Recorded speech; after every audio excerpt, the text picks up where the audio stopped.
'Di ba? Gusto nila na alipinin ang mga Israel. Ngunit purihin ng Diyos sapagkat ang Diyos ay buhay. Amen? At nagpahatid ng 10, ano ba 'yon? Plagues ba 'yon? Plagues, yeah. Ang Diyos, 10 salot. Yan. At yung pinakasampung salot, iyon yung talagang hindi na kinaya. Hindi na kinaya ni Haring Paraon. Yung siyam kinaya pa eh.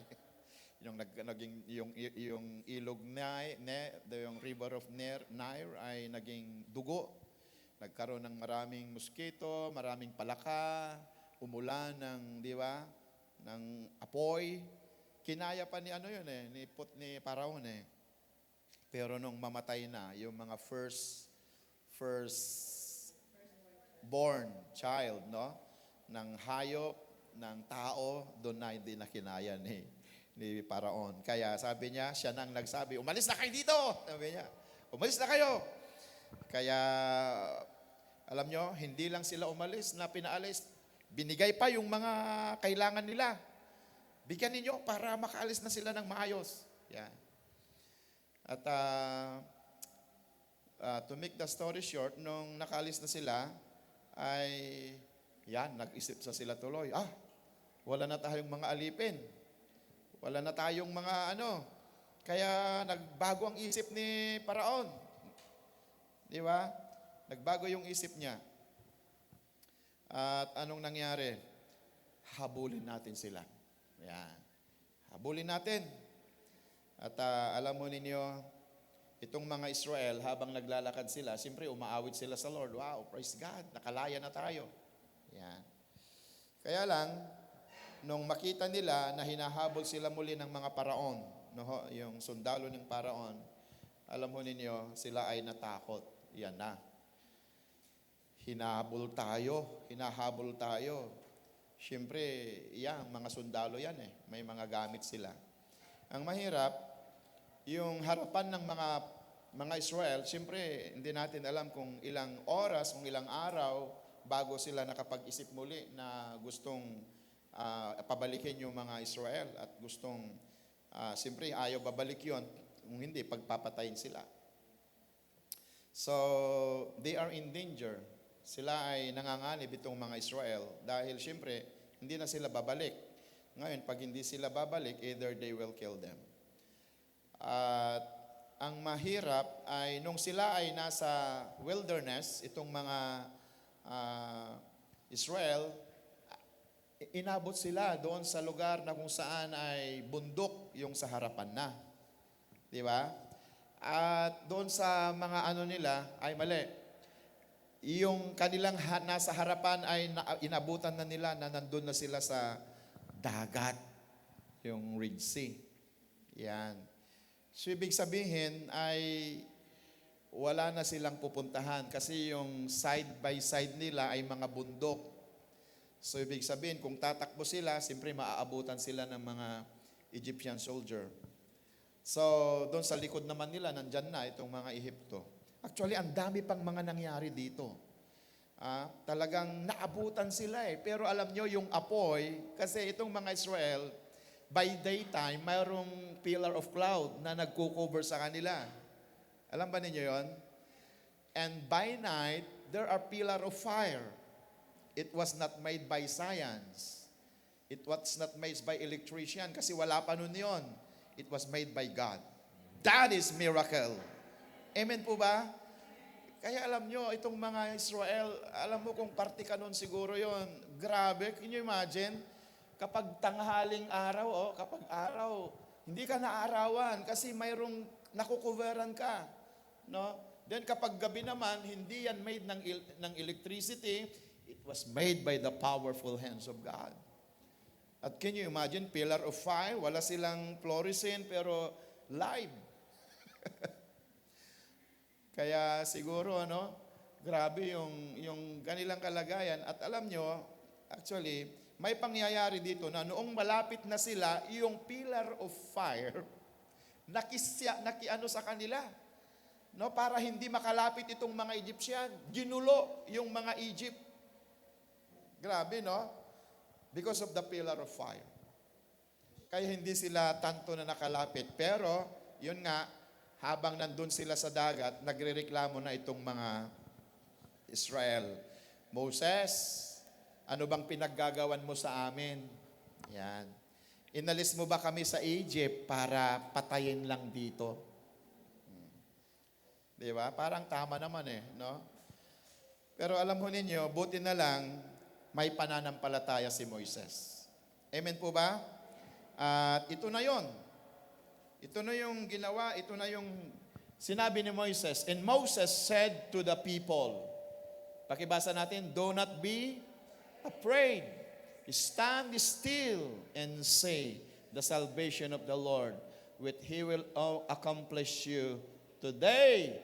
For the Egyptian whom you see today, you shall see again no more forever. Ano ang sabi ni Moises? Huwag kayong matakot. Manatili lang kayo, be still. Praise God. Pwedeng sabihin mo sa katabi mo, huwag kang matakot. Hallelujah. Praise God. Praise God. Alam niyo, hindi ko alam kung nanonood kayo ng Kalingap, no? Nanonood kami minsan si Pastora. Alam nyo, may mga andami sila na mga nai-scout na mga nag-give up sa buhay. Alam ba ninyo yun? Kasi nanonood kami minsan, no, yung may mga nai-scout sila na mga baliw na. You know why? They give up their lives. Yung mga iba na rape, yung iba naman ay talagang hindi na kinaya yung kalagayan ng buhay. Kaya yung pinupuntahan nila, meron yung hindi na bumabangon ng ilang taon. Meron yung tumatanaw doon sa bintana, walang tinitignan. At sinatanong nila kung ano bang nangyari kasi ganito, na-stress siya. Kaya sabi ko, alam niyo, napakapalad natin kasi kilala natin ang Panginoon. Amen ba? Ito, yung kalagayan ni Moises, mababaliw si Moises dito. Kasi alam nyo, muntik na siyang pagpapatay ng mga tao. Anong ibig mong sabihin, Moises? Dinala mo kami dito para patayin lang. Mabuti pang nag-stay na kami doon sa Egypt. Anong maiisip mo? Di ba? Gusto mo rin lang pala, bakit wala na bang libingan doon? Ang dami. Dito, ililibing mo kami dito na buhay na patay. Di ba? Pero alam mo ninyo, buti na lang, malakas ang loob ni Moises. Amen ba? Kaya alam nyo, napakalaki yung naibibigay sa atin nung nakakilala tayo sa Panginoon. Amen? Why? Because He is our strength. Alam nyo ba, ang dami ho yung mga, hindi po ibig sabihin na abroad tayo, okay tayo Alam nyo, we have so experienced many challenges of life. And it could be, pwedeng mangyari, pwedeng mag-give up ka sa buhay Alam mo ba yon? But thank God. Hallelujah. Gayahin natin si Moises. Amen? He never gave up. Pwedeng sabihin mo sa katabi mo, don't give up. Hallelujah. Kasi parang mag-give up ka na Don't give up. Amen. Sabihin natin, don't give up. Hallelujah. And Moses, do not be afraid. Sabi niya, don't give up. Still, be still. At makikita ninyo kung paano kayo ililigtas ng Diyos for the Egyptian. Yung mga Egyptian na yan, sabi ni Moises, hindi na ninyo makikita kailanman. Wow. Di ba? What a faith. Alam mo ba, mawala ng lahat, wag lang yung faith. What is the meaning of faith? Faith means the capacity to believe. The capacity to believe. Yung kapasidad mo na maniwala. Ibig sabihin kung wala kang pananampalataya, ano po sa Panginoon, ano pa yung paniniwalaan mo? Di ba? Ang tao minsan, ang nangyayari minsan sa mundo, parang wala ka nang nakikitang maganda. Di ba? Ang hirap asahan. Nakakabigo minsan ng mundo. Di po ba? Subalit alam mo ninyo, purihin ng Diyos. Buti na lang, hindi nakakabigo yung katabi mo. Alam nyo, Minsan ang madalis mambigo sa atin yata yung mga lagi nating kasama. Pero alam niyo, purihin ng Diyos sapagkat ang Panginoon hindi nang bibigo. Nung sinabi ng Diyos kay Moises, lead them and release them, deliver them from Egypt, and I will sustain you, and I will be with you. At purihin ng Panginoon. Yun na, sabi ni Moises, huwag kayong matakot. No? Why? Because the Lord will fight for you, and you shall hold your free peace. Hawakan ninyo, sabi niya, yung kapayapaan ninyo. Minsan lang naman kasi, ganun lang yata kung dapat eh. Kung may mga problema ka, magkalma ka lang. Amen ba? Minsan kasi, parang maaayos pa eh. Kaya lang, hindi ka kasi nagkalma. Parang ganun ba? Minsan kasi kapag may problema, nagwawala. Ano pa, minsan, nawawala. Yun na, walang-wala. Di ba? Pero alam nyo, kapag tayo ay nasa Panginoon, I want to tell you, God will fight for you. Amen ba? Ang Diyos ay ipagtatanggol tayo. Mayroon tayong tagapagtanggol. Mayroon tayong kasakasama na hindi tayo iiwan. Kaya alam ko, buhay dito sa abroad, di ba? Every morning, lagi kong sinasabi, alam nyo, alam ko, ito yung laging ini-inject sa atin ng kaaway na parang, tignan mo, nag-iisa ka. Yan. Pero alam mo, kapag kilala mo si Lord, you are not alone. Amen? Hallelujah. Bakit? He will fight for you. He will be with you. Purihin ng Diyos, hindi tayo nag-isa, ngunit kasakasama tayo ng Panginoon. Why do you cry to me? Sabi niya kay Moises, till the children of Israel to go forward. But lift up your rod and stretch out your hand over the sea and divide it, and the children of Israel shall go on dry ground through the midst of the sea. But lift up your rod, then stretch out your hand. In-stretch na yung kamay niya, parang ganyan. Then, mayroon pong ginawa dito, si Moises, kung bakit nagkaroon ng miracle. Moses, yan. Ito po yun. Yun na po. At iniunat nga ni Moises yung kanyang, tinaas niya yung kanyang staff, yung rod, yung baston niya, no? At yung kamay niya, sabi niya, stretch mo sa dagat. At anong nangyari? Ang dagat ay nahati. Amen po ba? Wow! Hindi rin gawa-gawa ng mga science yun, ha? It was made by the very miracle hands of God. Amen? So, ibig sabihin ay nahati yung dagat. Can you imagine, nagkaroon ng highway doon sa dagat? Imposible yun. Subalit alam nyo, because of faith, may pananampalataya si Moises at purihin ng Diyos yung simple. Anong dito? At silang lahat ay dumaan. Moses' shepherd staff was ordinary wood. Di ba? Wood lang yung daladala niya naman eh. Wood lang yon. Alam mo yung mga geography, minsan mahilig sa mga ganyan eh. Hinahanap nila yung baston ni Moises ngayon. Hinahanap nila yung yung kaban ng tipan ng Old Testament. Well, very interesting nga naman yon, pero di ba, kung mahanap mo. Pero lahat yan ay may kanya-kanyang kapanahonan sa mundong ito. Amen po ba? So, dala-dala niya yung miracle, yung ordinary wood, but in God's hand, it become an instrument of miracle. Amen? So, anong ibig sabihin nun? With that staff, Moses confronted Pharaoh. Dahil sa tungkod na yan, ito yung ginamit ng Diyos para, di ba, gumawa ng himala doon sa panahon, sa lugar ni Pharaoh.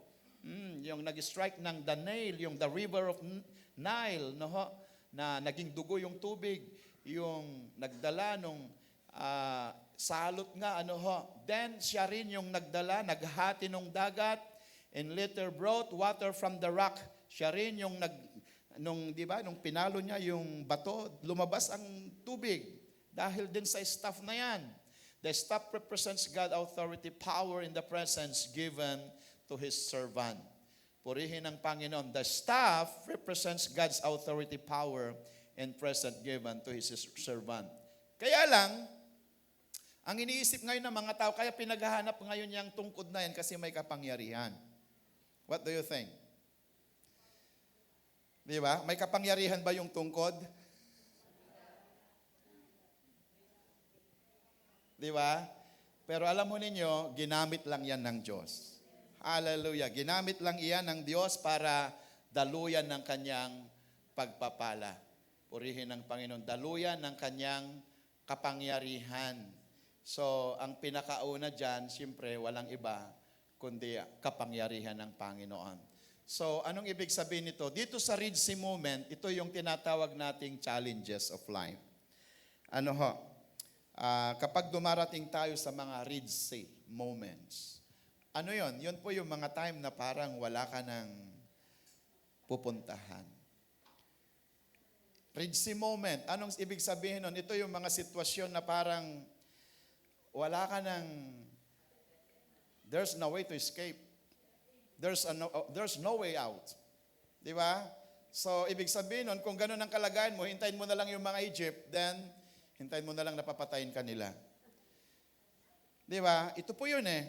Pero alam mo ninyo, purihin ng Diyos, yung Red Sea moment natin, ito po yung mga panahon, the Israelites were trapped, Red Sea in front, Pharaoh's army behind, mountains on both sides, di ba? So anong meron tayo kapag ganon? Fear, despair, and complaints arose. Yung complaints arose, di ba?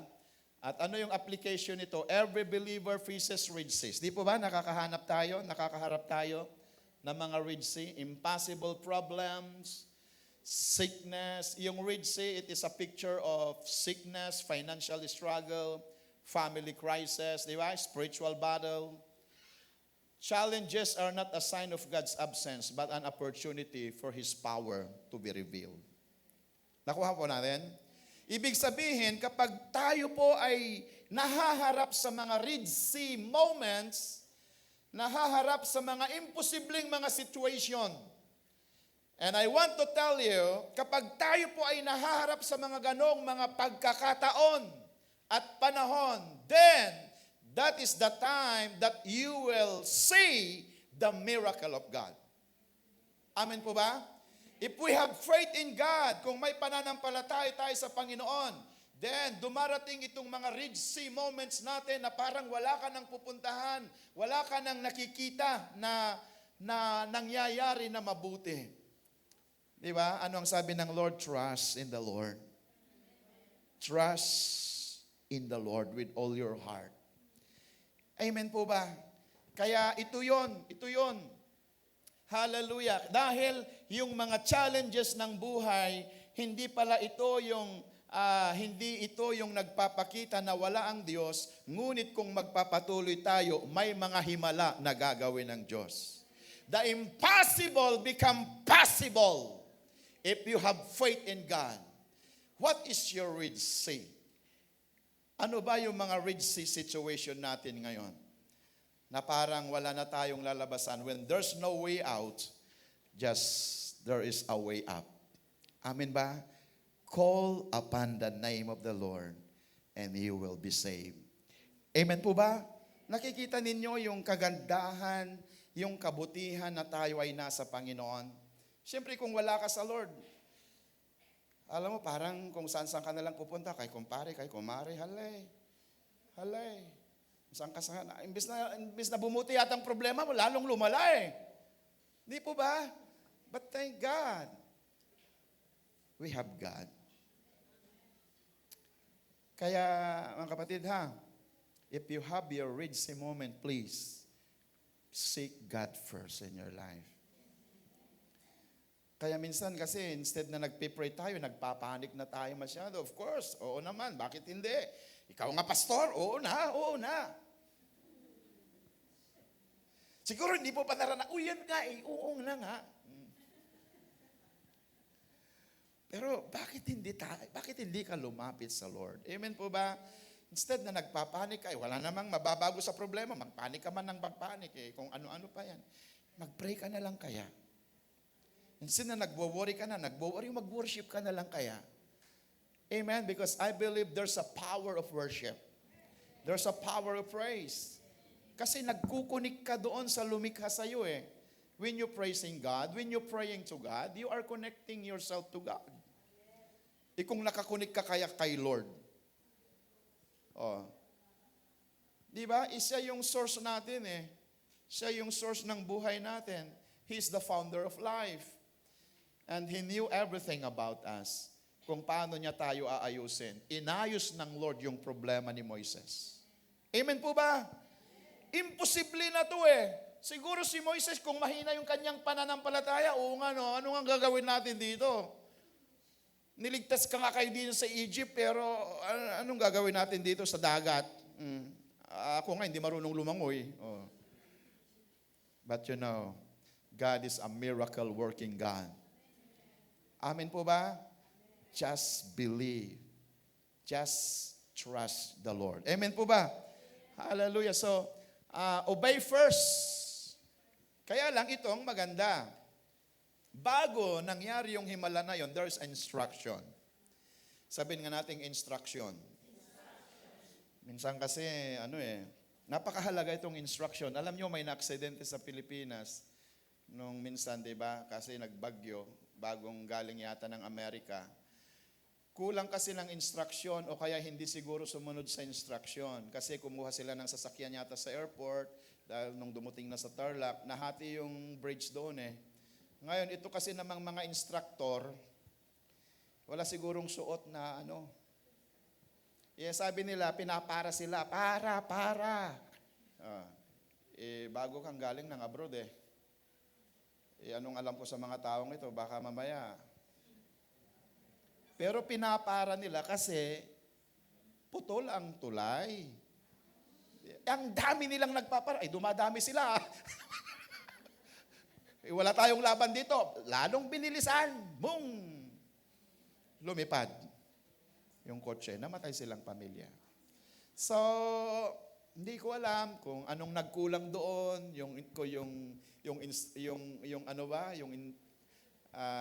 Instruction kayang kulang doon. O,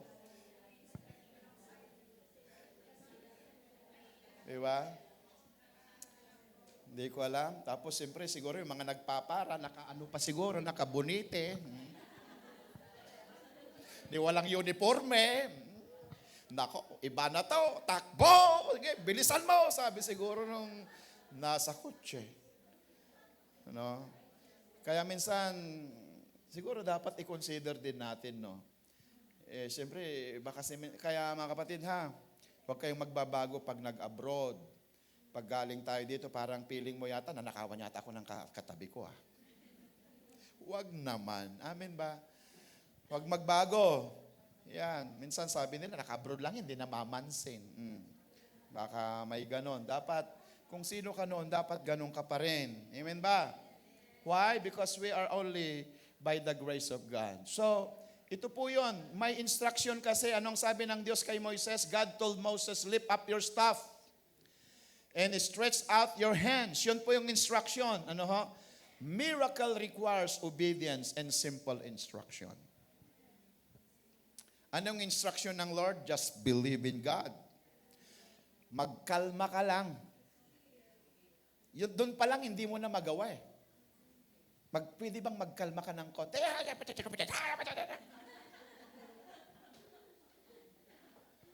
Yan tuloy. Imbis na hindi umabot ng ganun, inabot kasi. Naku po. Hallelujah. Pwedeng kapag may mga problema tayo, magkalma tayo.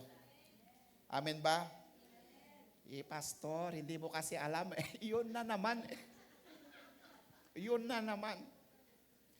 Oo na, hindi ko na alam yung problema mo, pero alam ni Lord. Amen. Praise God. Pero yun nga, magwala ka ng magwala. May mababawas ba sa problema? Wala. Baka wala, may maidadagdag ba?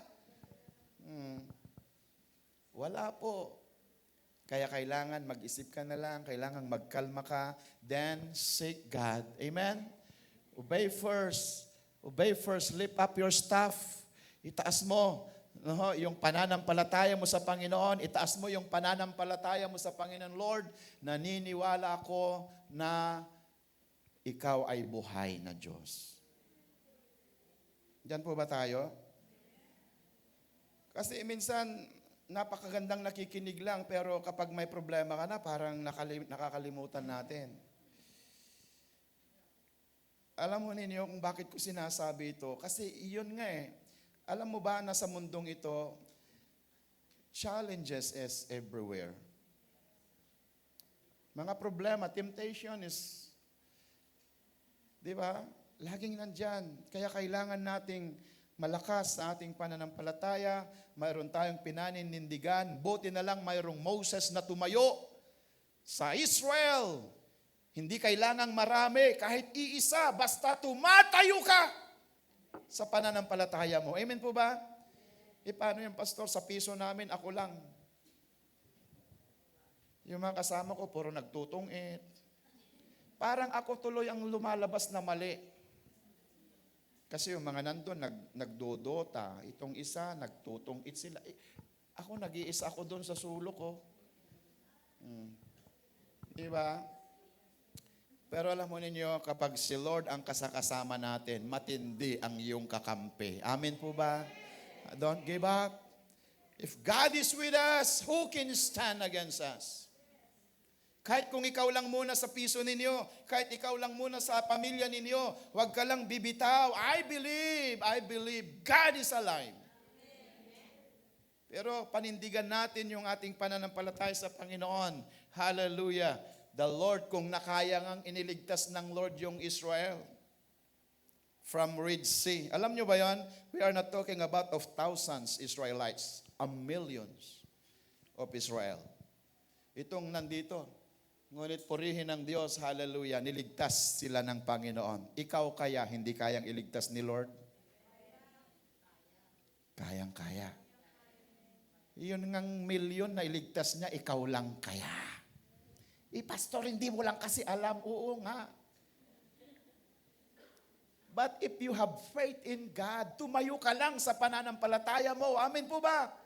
May problema ako, pastor, hindi ako makapunta sa church. The more na pumunta ka sa church.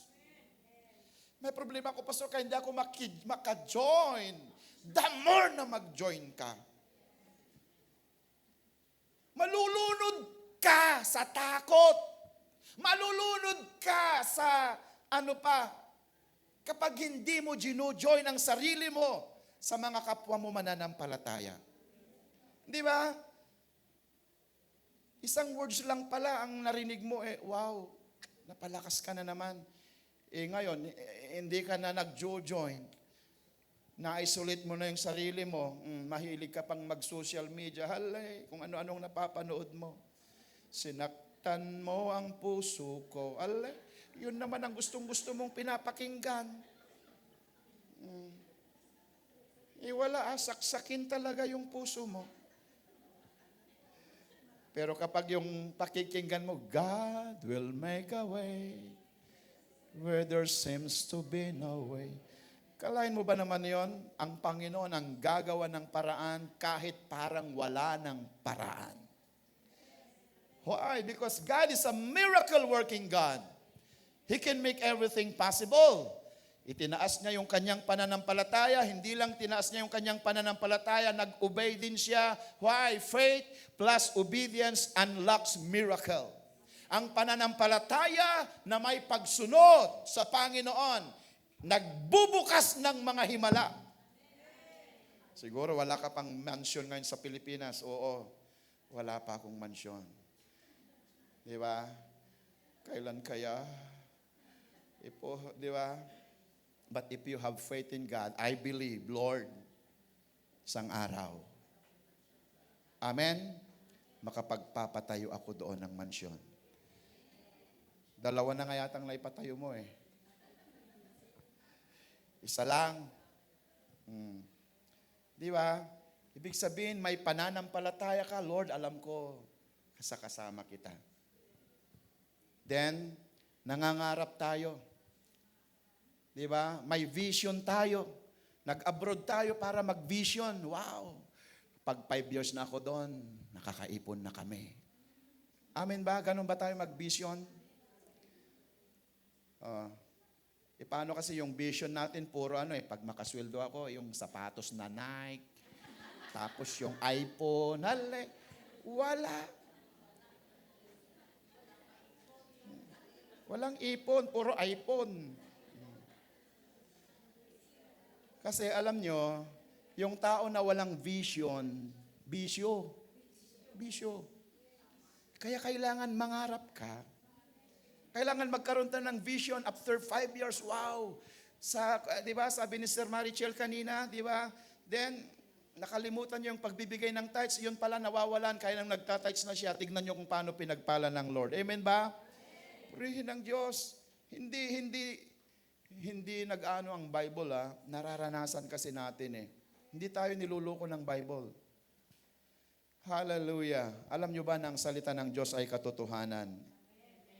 Praise God. So, yon. At siya ay nagkaroon ng himala. The staff was ordinary but lifted in obedience and it carried God's power. Praise God. So, ibig sabihin, yung staff na yon, yung rod na yon, ay napaka-ordinary. Ngunit kung makasangkapan siya ng Espiritu ng Diyos, magiging extraordinary. Di po ba? So, anong ibig sabihin nito? Yung simple na meron ka ngayon. Di ba? Ito yon. What's in your hand? Yan. Katulad nito yung isang bata na may 5 tinapay at 2 isda. Di ba? When Jesus blessed, it seemed small, but in obedience, and it fed 5,000 people. Amen? Yung ordinary, ito na yon. What is in your hand? Ano yung nandyan sa kamay ninyo ngayon? Siguro wala kang staff. Siguro wala kang rod like Moses. But you have your job. Amen ba? But you have your talent. But you have your little resources. When you obey God with it, He can multiply it. Amen?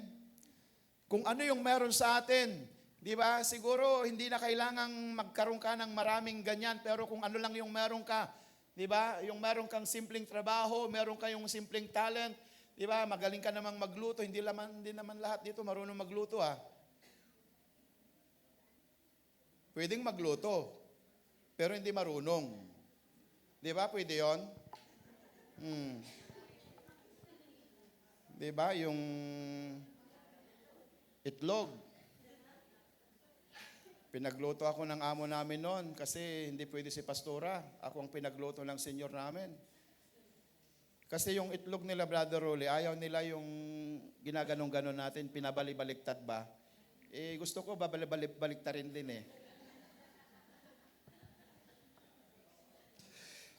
Si pastora kasi ang nagluluto dati, hindi kasi sinabi. Sabi ko, grabe to, siguradong magugustuhan ni senyor. Kala mo, nagtatambling-tambling na itlog. Pagpasok ko pa lang sa entrada, nagulat siya, huwag. Sabi niya, hindi ganyan na itlog. Ayun. Kaya hindi lahat talaga marunong Mahirap naman pag puro tayo marunong, walang kakain. Kaya, kung ano yung meron tayo, yon ang ipag-pray natin kay Lord. Amen ba? Kung ano yung meron sa atin, hallelujah. When you obey God, sa mga meron ka, kaya tignan niyo si Sister Marichel, kung ano yung meron siya, hindi niya binibigay yung para kay Lord, parang nakukulangan. Di ba? Hindi nag-o-obey. But when he obey God, the Lord will bless her. Amen? Kasi minsan ang alam natin, pera din ang balik ng Lord. Alam niyo, higit pa sa pera kapag si Lord ang nagpala sa atin. Amen po ba? Alam niyo ba na ang lahat ng ginagawa natin sa Panginoon may kapalit? Ayaw ng Lord na may utang si Lord sa'yo. Alam mo ba yon? Kaya lahat ng binibigay mo sa Panginoon, ginagawa mo sa Kanya, naghahakot man, mayroon yan kay Lord. Kaya huwag tayong malugi, ha? Huwag tayong sabihin na parang wala na yata, Lord. Di ba? Sabi nga natin paggising mo pa nga lang ng umaga, napakalaking regalo na ng Lord yan sa atin. Amen? May lakas tayo, may buhay tayo, may hininga tayo, makakatikim pa tayo ng kape o, di ba? So the sea didn't part until Moses obeyed. So ibig sabihin, yung dagat hindi nahati hanggat hindi sumunod si Moises. Kaya ibig sabihin, may mga obedience tayo na dapat gagawin para mahati yung dagat mo. Para mahati yung mga impossible natin, magiging possible. Praise God. Ano yung dapat natin gawin? Kailangan mag-obey tayo kung ano yung sinasabi ng Panginoon. Manalangin ka. Anong sinasabi ng Panginoon? Magtiwala ka. Hindi kung saan ka pumupunta. Kaya kung saan ka na napupunta, alam nyo minsan, kaya minsan dyan napapahamak ang tao. Ano ang sabi ng Bible? There are many ways that it seems right, but at the end, it's a way of death.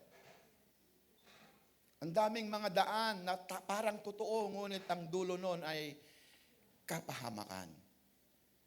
Kaya kailangan i-check natin yung mga pinupuntahan natin kasi ayaw ng Lord na ma-scam tayo.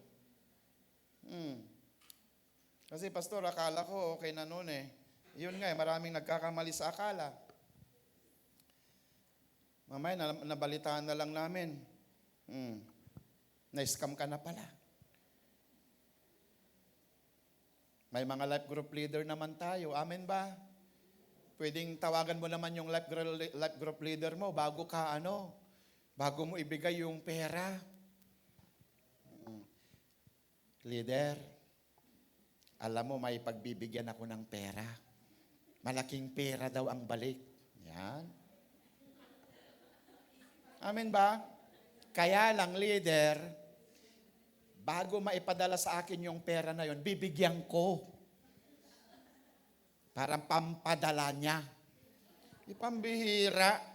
Ba't pahihingi sa'yo ng pampadala? Ipira na ngayong ipapadala niya.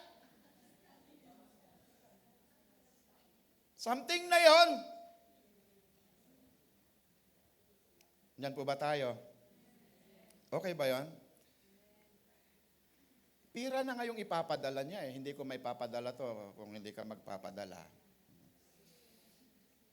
Scam na yon, maliwanag na yon. Amen ba? Pera yung ipapadala, hihingi pa sa atin. Yan. There are many ways in this world na kaya nga may mga leader tayo. Nandito kami. Hindi ni siguro tayo perfect, pero at least siguro may i-consider ka naman. Ay, oo nga, no? Ay, oo nga. Yan, natauhan ka tuloy. Tama ka, leader. Buti na lang. Kaya maganda rin kaya nga kami rin, may mga mentors. Kaya napakahalaga kasi we are building family in this church. Amen? You cannot live alone. Ito yung inaano natin, kaya nga napakaganda na mabuild up ang family dito kahit yung family ninyo nasa Pilipinas, pero parang you feel home. Amen ba? Wala ka sa Pilipinas, wala ka sa pamilya mo, pero may pamilya ka dito na pwede mong matawagan. Leader, pwede bang ikape mo ako? Pwede rin. Yung mga leader pa naman ninyo dito, ang yayaman. Pero baka bawal ang utang. Yan. Pwede kape. Okay ba yun, Sister Milda? Baka ko lang maraming life group siya maraming grupo siya Sister Ada, na. Pero wag namang abusuhin si leader, ha? Baka pagpapakape na naman yan mamaya. Ikape din natin. Amen? Yung mga leader natin. Praise God. So, obedience unlock God's power. Delayed obedience is obedience. Wow. If you just want to see the miracle of God, just believe. Have faith in God, then obey. Amen? Kailangan nating mag-obey. Purihin ang Diyos. Action follows, go forward. Tignan niyo ito, God said, tell the children of Israel to go forward. It was not enough to lift the staff. They had to step into the path had opened. So, ibig sabihin, noong nahati na yung dagat, anong sabi ng Diyos sa kanila? Lumakad na kayo! Siguro, nahahati yung dagat, Nahahati. Ang sabi sa kanila, pumunta na kayo. Di ba? Kaya ganon. Di ba? If God opened the door, then pumasok na tayo. If God opened opportunity, pumasok na tayo. Hindi katulad nung naniniwala siya sa Diyos, malaki yung pananampalataya niya, nung nalulunod siya, di ba? May dumating na bangka, ay, hindi, tutulungan ako ng aking Diyos. Hindi siya sumakay sa bangka. Tapos noong nasa malalim na siya, lumalalim na, tapos may dumating na helicopter. Halika na! Hindi, tutulungan ako ng aking Diyos. Di ba? Pambihira naman. Anong isip ba meron ka? Ialangan naman si Lord ang... baka hindi kanya, baka sa impyerno kanya madala.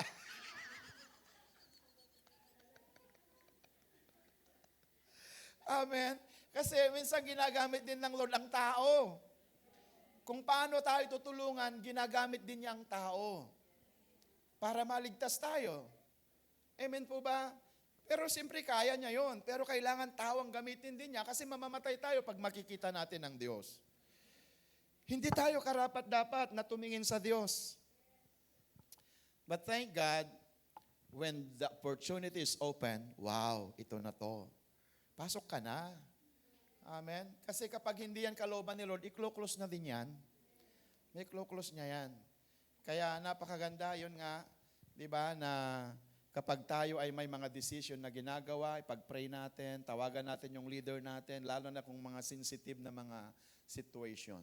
Nandito kami. Alam ko po nang nagagawa ng dalawa ay mas malaki kaysa nagagawa ng isa. Amen ba? Yung bang humingi ka lang naman ng idea, ano ba yon?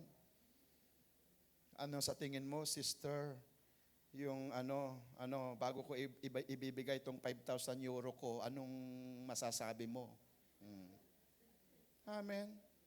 Mamaya nawala lang yung 500 mo ng 5,000 euro mo na parang nawalang bula sa harapan mo. Na dahil tumawag ka, may magandang idea pala. Amen ba? Ibigay mo muna sa akin yan. Naku, mas delikado yata. Hindi kami nagtuturo ng ganun, ha? Alam mo, sis, mahalaga, ibigay mo muna sa akin yan, ha? Delikado. Nako, magsumbong kayo kung meron. Pero wala dito yon. Amen ba? Praise God. So, faith is not passive, it requires movement. Yan, yun nga, yung sabi ko, hindi ka puro ride, get set. Yan, ride, get set. Isang taon mo na sa ride, puro ride, get set eh.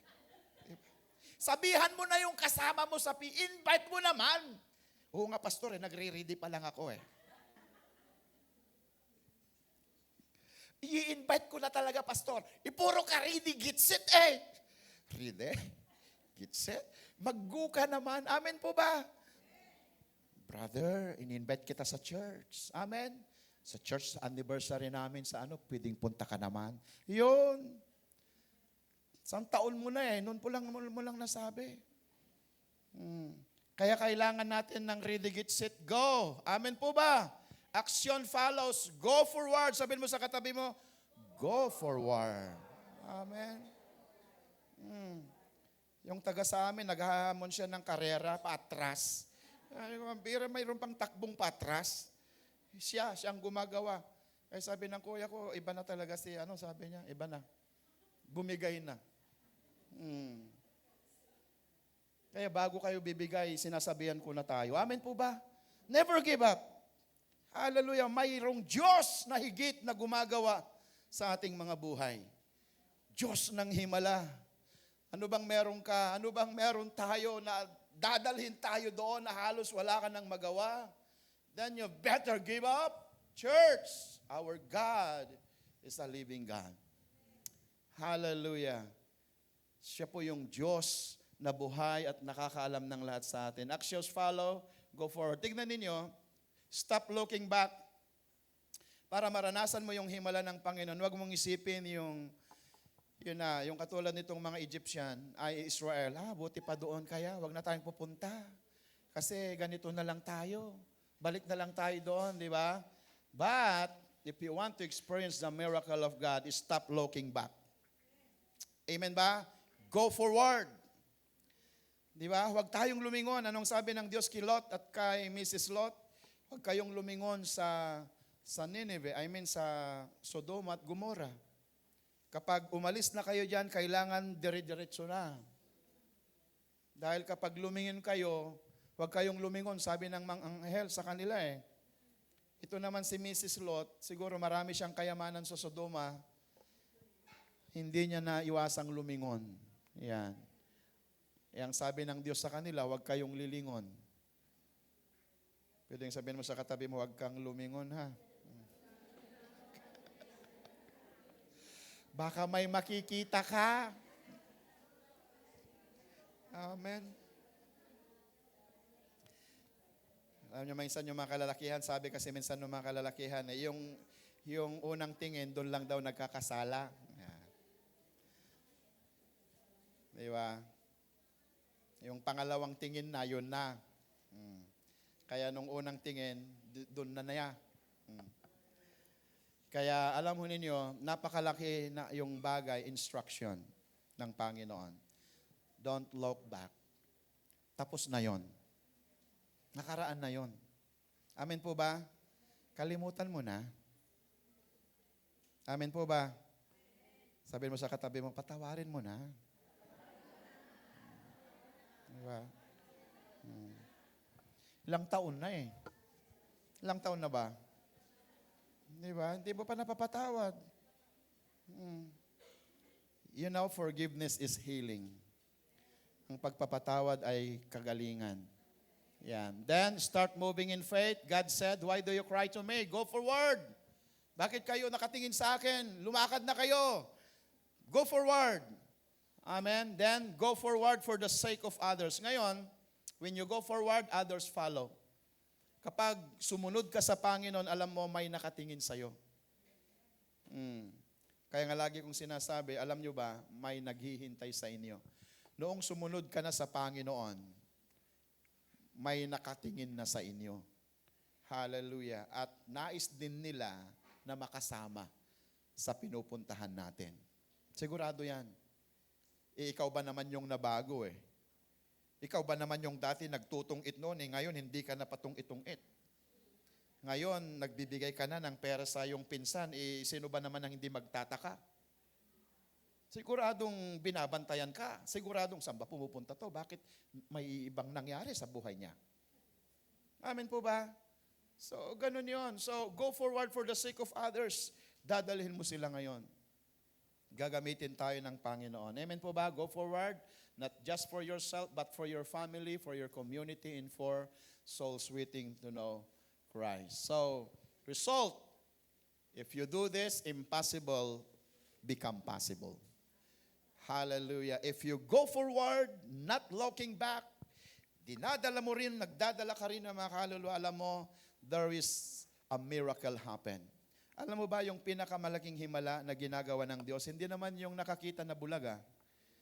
Alam mo, yung pinakamalaking himala nangyayari sa buhay ng tao, hindi naman yung pilay na nakalakad, yung namatay na nabuhay, that's not the greatest miracle. Pero di ba, ang daming mga grabe, yung patay nabuhay, oh. For me, that's not the greatest miracle. The greatest miracle happened to man ay kung ikaw ay nabago ang buhay mo. Kung dati kang drug addict noon, ngayon, hallelujah, excited ka na pumupunta sa church. Kung dati, napakarami kang bisyo noon, hallelujah. Pero ngayon, wow, pa-Bible study ka na. Yan ang tunay na himala. Amen ba? Ano ngayon, kung nakakita yung bulag, ganun pa rin ang buhay niya. Ano ngayon, yung patay na buhay, lasinggo pa rin. Walang himala doon. But the real miracle is ikaw mismo nakikita mo sa sarili mo, wow, hindi na ako ito. Hindi na ako katulad nung dati. Wow. Purihin ng Diyos. That is miracle. Yan ang hinahanap na miracle ng Diyos. Amen? Pero siyempre, pag-pray naman natin yung mga may sakit, ha? Pag-pray natin yung mga may sakit, kahit yung mga patay, pwede rin ipag-pray. Kung mabuhay sila, praise the Lord. Kung talagang tinawag na sila, hayaan mo na. Kasi panahon na niya talaga. Amen? Hallelujah. So, yon. That sea divided walls of water stood on both sides and Israel walked through on dry ground. God is specialized in impossible. Alam niyo ba na ang pinaka-expert ni Lord is mga impossible? That is His expert. Kaya kapag may mga situation ka na parang wala na yatang pag-asa to, pastor. Pero sa Lord, nakikita niya may pag-asa. Amen? We look at, di ba, sabi nung awit kanina, anumang panahon, anumang pagkakataon, anumang sitwasyon. Di ba? Kung kasama mo si Lord, may pag-asa. Hanggat kasama natin si Lord, may pag-asa. Amen po ba? Praise God. So, your greatest obstacle can become your greatest testimony. Why? Bakit hinahayaan ng Lord na minsan nakakaranas tayo ng mga ganyan para mayroon tayong ipapatotoo later? Dahil hindi ka nag-give up, buti na lang hindi ako nag-give up. Di ba? Ganun pala yun. Minsan kasi sa umpisa pa lang, nag-give up na tayo eh. O kaya yung iba nasa kalagitnaan. Pero alam nyo, ang himala nasa dulo. Wala sa umpisa, wala sa gitna, nasa dulo yung himala. Kaya magpatuloy tayo. Amen po ba? Never limit God. He can turn sickness into healing. Yung utang, ipoprovide ng Lord. Yung talo, ipapanalo tayo ng Panginoon. Defeat into victory. Amen? Yun nga yung sabi ko palagi, yung victory na walang sabit. Minsan maraming matagumpay sa mundong ito eh. Pero pagdating ng panahon, may sabit. May nalalantad, di ba? Ganda-ganda yung mga sasakyan talaga eh. Sobrang sikat, sobrang yaman, pero yun lang. Maganda na yung walang sasakyan. Basta walang sabit. Amen? Yan ngayon, kung bisiklita ang sasakyan mo, at least, may bisiklita. Ang victory na nais sa atin ng Lord is yung tagumpay na nagpapatuloy. Amen ba? Ang tunay na tagumpay ay yung makamit natin ang buhay na walang hanggan. Ang tagumpay sa mundo, ang daming nagpapakamatay dahil sa tagumpay ng mundo. But you know, the victory of this world, hanggang dito lang. But the victory that come from God, panglangit pa. Amen ba? It is not just a temporary. Why? Because the victory of this world is just a temporary. But the victory that we receive from God, it is eternal. Eternal victory. Amen po ba? Kaya purihin ng Diyos, magpatuloy tayo sa tagumpay, magpatuloy tayo sa himala na ginagawa sa atin ng Panginoon. Deliverance of many souls. Nakita natin and see the salvation of the Lord. The Red Sea miracle was not only for Israel's escape, but for God's glory to be revealed to nation. Yan. Yung Red Sea, it is a miracle.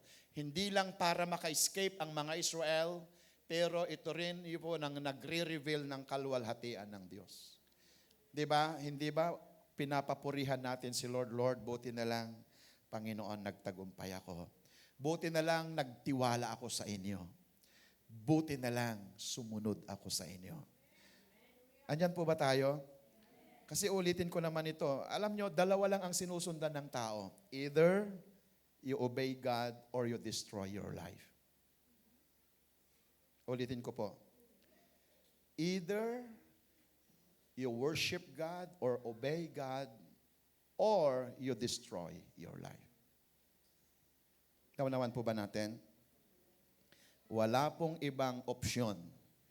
Susundin mo ba si Lord o sisirain mo yung buhay mo? That's only the choices you make. At huwag tayong magkakamali. Di ba? Yung prodigal son, habang lumalayo sa kanyang ama, lalong napapariwara yung kanyang buhay. Pero nung bumalik siya, habang napapalapit ka sa Lord, one thing for sure, the Lord will bless you. Kahit mga imposible ang mga situation mo, God will make it possible. Just believe in God. Hindi ako ang nagsasabi nito, the Bible itself. Amen po ba? Ang sabi ng Bible, the things that are impossible with human are possible with God. Amen po ba? Di ba napakasarap palakpakan si Lord? Purihin ang Diyos. Hallelujah! Dahil maroon tayong Diyos na gumagawa na kasama natin sa buhay na ito. Because you cannot live alone. You cannot live alone. Without God in your life, without the Lord, wala tayong patutunguhan. Sigurado yan. Napakarami nang nakapagpatunay by their testimonies. And this is the reason kung bakit tayo niligtas ng Panginoon upang sa ganon tayo rin ay gamitin ng Diyos. Amen ba? Na magligtas. Just as the staff brought physical deliverance, the cross of Christ bring spiritual deliverance. Ang daming mga tao na nangangailangan ng kalayaan. Dahil ang daming mga tao ngayon na bihag sila ng napakaraming gawain sa mundo. Bihag sa bisyo, bihag sa imoralidad. Sila'y bihag ng unforgiveness, hatred. Kaya minsan sa mga trabaho, minsan alam nyo may mga tao na napakasensitive. Nagmumura, palabro, talakan, ang konting lang, hatred, may mga puso. Galit, unforgiveness. Kaya mamaya, konting lang, nagwawala. Yun po yung ginagawa ng mundo. Pero yung tagumpay na nais ng Lord, magpatuloy ka lang sa Panginoon, the Lord will bless you. Anyan po ba tayo? Then, to be a fishers of men, follow up people. Ito po yung gagawin natin sa ating anniversary. Mag-follow up tayo ng mga tao. Mag-invite tayo. Mag-share tayo ng gospel. Holy Spirit lead. Eliminate natin yung fear. Huwag tayong matakot. Amen po ba? Na magyaya ng tao. Dahil hindi naman sa ikasasama nila natin sila yayayahin. Kung yayayahin mo sa pagtutungit, yan, nakakahiya yan. Yayayahin mo sa pag-iinom, nakakahiya yan. Yayahin mo sila sa Panginoon, hindi nakakahiya yon. Amen ba? Praise God, dahil ikabubuti natin lahat. Release to multiply, soak in prayer. Kailangan lagi tayong nananalangin. The greatest miracle is salvation. Ito po yung sinasabi ko kanina. Ang pinakamalaking himala sa buhay natin ay yung nakilala natin ng Panginoon. The greatest miracle is when you accept Jesus in your heart. The greatest miracle that we receive is salvation. Ano yung salvation? Yung tayo ay hinango ng Diyos sa kadiliman patungo sa isang kagilagilalas na kaliwanagan. Buhay na walang pag-asa. Buhay na walang patutunguhan. But when we accepted Jesus Christ, our Lord, alam mo ninyo, tayo ay ililigtas po niya. Amen? When we lift up the name of Jesus, our staff, He draws people to Himself. God wants to use us to lead many souls through the Red Sea of sin into freedom in Christ. Tanong, bago tayo mag-pray, anong Red Sea ang kinakaharap mo ngayon? Tumaas ang pagsunod sa Panginoon, hakbang pagsulong sa pananampalataya, maniwala sa Diyos para sa imposible. At hayaan ang iyong buhay na maging isang patotoo na umakit sa marami sa kaligtasan kay Kristo. Amen po ba? Praise God. Kaya sa oras na ito, bago tayo manalangin, ano yung mga Red Sea na meron tayo ngayon? Do you have Red Sea na kinakaharap ngayon na parang hirap na hirap tayo? Do you have the situation na parang sa totoo lang, Pastor, gulong-gulo ako kung anong mangyayari? O kaya, baka ikaw mismo ang Red Sea na yan. You don't know what to do. There's no way anymore na parang naghahanap ka talaga ng paraan. Sa oras na ito, thank God, kung paano iniligtas ng Diyos sila Moises, He is the same God of Moses na pinaglilingkuran natin ngayon. Nandiyan po ba tayo? Ang Diyos ni Moises na naghati yung dagat, Ang Diyos ni Moises, hallelujah, na gumawa ng himala, siya rin yung Diyos natin ngayon. He is the same God that we worship. Do you have Red Sea situations? Hallelujah. Ikaw lang nakakaalam niyan. Kaya pwedeng tumayo po tayong lahat sa oras na ito and